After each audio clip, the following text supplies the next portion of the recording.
எஸ்தரின் மன்றாட்டு. அதிகாரம் 7. ராஜாத்தியாகிய எஸ்தருடனே விருந்து பண்ண ராஜாவும் ஆமானும் வந்தபோது, 2ஆம் நாள் விருந்தில் திராட்சரசம் பரிமாறப்படும்போது ராஜா எஸ்தரை நோக்கி, எஸ்தர் ராஜாத்தியே, உன் வேண்டுதல் என்ன? அது உனக்கு கொடுக்கப்படும். நீ கேட்கிற மன்றாட்டு என்ன? நீ ராஜ்யத்தில் பாதி மட்டும் கேட்டாலும் கிடைக்கும் என்றான். அப்பொழுது ராஜாத்தியாகிய எஸ்தர் பிரதியுத்தரமாக, ராஜாவே, உம்முடைய கண்களில் எனக்கு கிருபை கிடைத்து ராஜாவுக்கு சித்தமாயிருந்தால் என் வேண்டுதலுக்கு என் ஜீவனும் என் மன்றாட்டுக்கு என் ஜனங்களும் எனக்கு கட்டளையிடப்படுவதாக.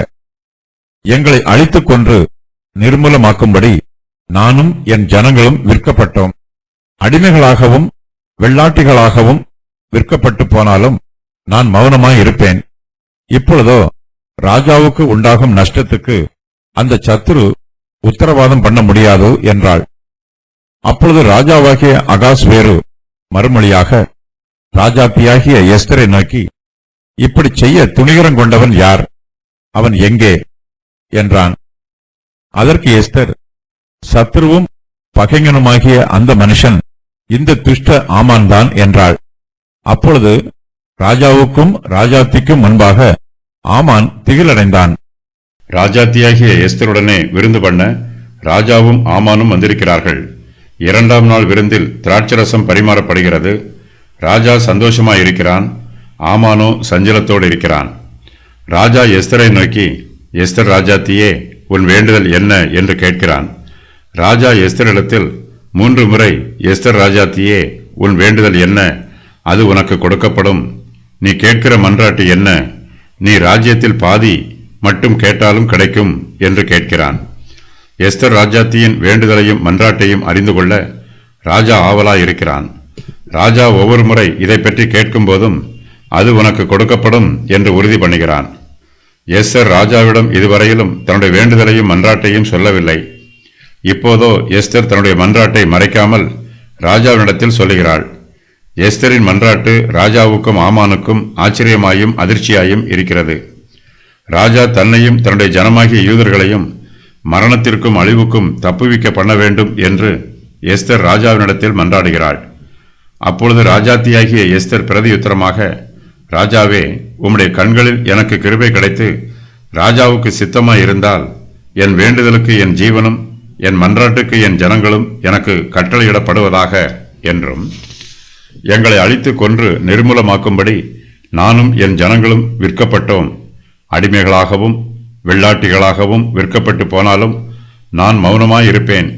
இப்பொழுதோ ராஜாவுக்கு உண்டாகும் நஷ்டத்துக்கு அந்த சத்துரு உத்தரவாதம் பண்ண முடியாது என்றும் மன்றாடுகிறாள். எஸ்தர் ராஜாத்தியின் வேண்டுகோளை நிறைவேற்றுவதற்காக அகாஸ்வேரு ராஜா 3 முறை உறுதி பண்ணியிருக்கிறான். இந்த சூழ்நிலையை பயன்படுத்தி எஸ்தர் தன்னுடைய ஜீவனையும் தன் ஜனங்களுடைய ஜீவன்களையும் பாதுகாக்குமாறு ராஜாவிடம் விண்ணப்பம் பண்ணுகிறாள்.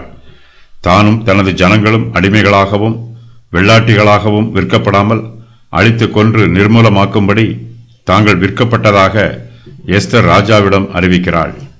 ராஜாவுக்கு உண்டாகும் நஷ்டத்துக்கு அந்த சத்துரு உத்தரவாதம் பண்ண முடியாது என்று ஆமானை பற்றியும் கூறுகிறாள். எஸ்தர் அகாஸ்வேரு ராஜாவின் பட்டத்து ராணி. ராஜா எஸ்தர் மீதும் எஸ்தர் ராஜாவின் மீதும் அன்பாயும் பிரியமாயும் இருக்கிறார்கள். ஆகையினால் எஸ்தரின் மன்றாட்டு ராஜாவின் இருதயத்தை தொடுகிறது. எஸ்தர் ராஜாவினிடத்தில் என் வேண்டுதலுக்கு என் ஜீவனும் என் மன்றாட்டுக்கு என் ஜனங்களும் எனக்கு கட்டளையிடப்படுவதாக என்று பணிவோடு சொல்லுகிறாள். ராஜா எஸ்தரின் மன்றாட்டை கேட்டு மனதுருகுகிறான். எஸ்தர் ராஜாவினிடத்தில் தன்னை பற்றியும் தன்னுடைய ஜனங்களை பற்றியும் சொல்லும்போது, நானும் என் ஜனங்களும் விற்கப்பட்டோம், அடிமைகளாகவும் வெள்ளாட்டிகளாகவும் விற்கப்பட்டு போனோம் என்று சொல்லுகிறாள். எஸ்தரின் வார்த்தையை கேட்டு ராஜா எஸ்தர் மீதும் யூதா ஜனங்கள் மீதும் இரக்கம் காண்பிக்கிறான். யூதர்கள் எந்த தேசத்திற்கும் விரோதமாக கலகம் பண்ணவில்லை. அவர்கள் யாருக்கும் எந்த தீங்கும் செய்யவில்லை. ஆனாலும் யூதர்கள் அடிமைகளாகவும் வெள்ளாட்டிகளாகவும் விற்கப்பட்டு போனார்கள். இவை எல்லாவற்றிற்கும் ஒரு மனிதனுடைய பெருமையும் பழிவாங்கும் குணமுமே காரணம்.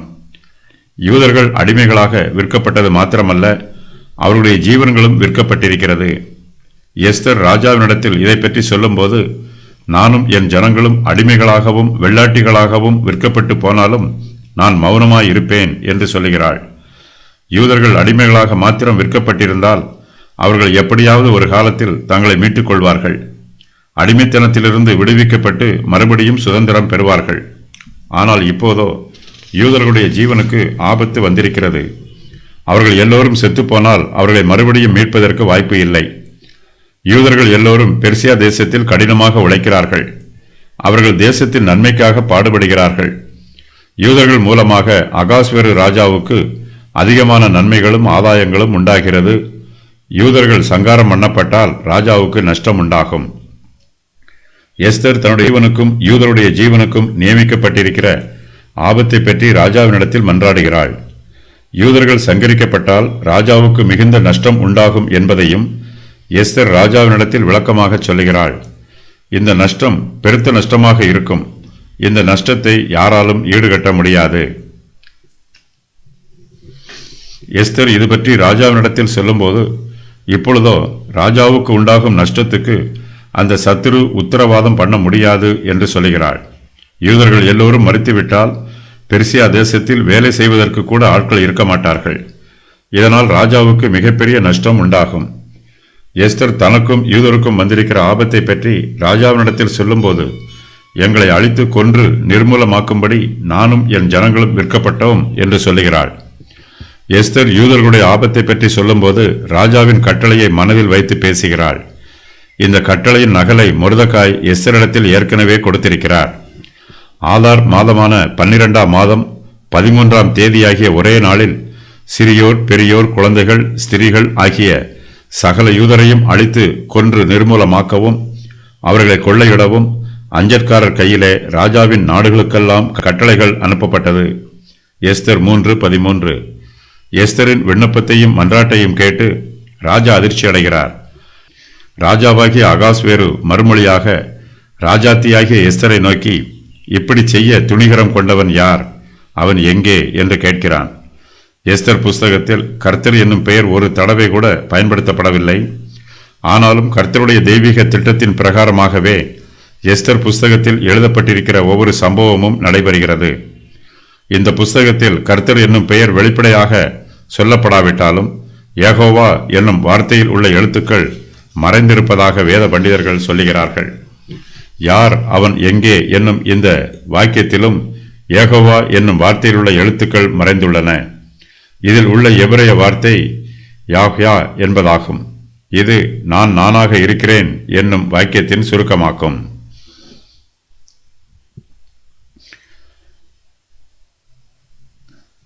எஸ்தரின் பதில் அகாஸ்வேரு ராஜாவிற்கு அதிர்ச்சியாக இருக்கிறது. பெர்சிய ராஜ்யத்தில் ராஜஸ்திரியையும் அவருடைய ஜனங்களையும் கொல்லும் அளவிற்கு துணிகரம் கொண்டவன் யார் என்பதை ராஜா உடனடியாக தெரிந்து கொள்ள விரும்புகிறான்.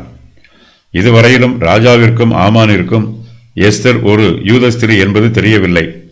எஸ்தரின் ஜனங்களை கொன்று போடுவதற்காகவே ஆமான் தன்னிடத்தில் ஆணை பெற்றான் என்பதும் ராஜாவுக்கு தெரியாது.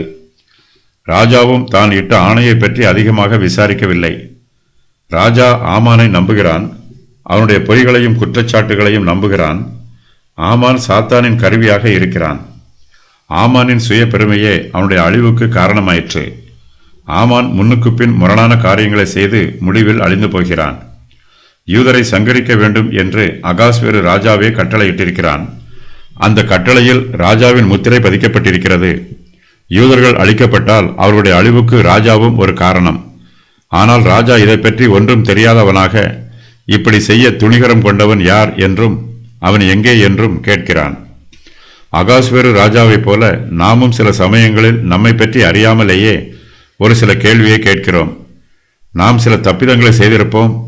ஆனால் அதை பற்றி அறியாமலேயே அந்த தப்பிதத்திற்கு யார் காரணம் என்று கேள்வி கேட்போம். யூதர்களை சங்கரிக்க வேண்டும் என்று போடப்பட்ட கட்டளையில் அகாஸ்வேரு ராஜாவுக்கும் பங்கு இருக்கிறது. ஆனால் அவனோ தன்னுடைய துன்மார்க்கத்தையும் துணிகரத்தையும் அறிந்து கொள்ளாதவனாக ஆச்சரியப்படுகிறான். இப்படி செய்ய துணிகரம் கொண்டவன் யார் என்று கேட்கிறான். யூதரை சங்கரிக்க வேண்டும் எனும் கட்டளையில் அகாஸ்வேரு முத்திரை போட்டிருக்கிறான். அது எஸ்தருக்கும் தெரியும். ராஜா எஸ்தரிடத்தில் அவன் எங்கே என்று கேட்கும்போது எஸ்தர் ராஜாவை பார்த்து நீயே அந்த மனுஷன் என்று சொல்லி இருக்க முடியும். ஆனால் எஸ்தர் ஞானமாய் நடந்து கொள்கிறாள். ராஜாவை குற்றப்படுத்துவது எஸ்தரின் நோக்கமல்ல. ராஜாவின் உதவியை பெற்றுக்கொள்ள வேண்டும், இதுவே முக்கியம். எஸ்தர் ராஜாவுக்கு பிரதியுத்தரமாக, சத்துருவும் பகைஞனுமாகிய அந்த மனிதன் இந்த துஷ்ட ஆமான் தான் என்று சொல்லுகிறாள். அங்கே ஆமானும் ராஜாவுக்கு பக்கத்தில் இருக்கிறான். எஸ்தரின் வார்த்தைகளை கேட்டு ஆமான் ராஜாவுக்கும் ராஜாத்திக்கும் முன்பாக திகில் அடைகிறான். ஆகான் மீது குற்றம் சுமத்துவதற்கு எஸ்தர் பயப்படவில்லை. எஸ்தரின் குற்றச்சாட்டு ஆமானுக்கு பேரதிர்ச்சியாயிற்று. தான் விருந்துக்கு அழைக்கப்படுவது தனக்கு கிடைத்த பெருமை என்று ஆமான் இதுவரையிலும் நினைத்தான். ஆனால் இப்போதோ தன் மீது குற்றம் சாட்டப்படியினால் ராஜாவுக்கும் ராஜாத்திக்கும் முன்பாக ஆமான் திகில் அடைகிறான். எஸ்தர் திட்டமிட்டு இந்த விருந்திற்கு ராஜாவோடு கூட ஆமானையும் அழைத்திருக்கிறாள். யூதர்களை அழித்து கொன்று நிர்மூலமாக்கும்படி ஆமான் சதித்திட்டம் பண்ணியிருக்கிறான். எஸ்தரின் வார்த்தையினால் தனக்கு வரப்போகும் ஆபத்தை ஆமான் அறிந்து கொள்கிறான். இதனால் ஆமானுக்கு மிகுந்த திகில் உண்டாயிற்று. ராஜா மொர்தெகாயை உயர்த்தியதினால் ஆமானின் மனதிலே சஞ்சலம் உண்டாயிற்று. இப்போதோ எஸ்தர் ஆமானை குற்றப்படுத்துவதனால் அவனுக்கு திகில் உண்டாயிற்று. எஸ்தர் ஆமான் மீது துணிந்து குற்றம் சொல்லுகிறாள்.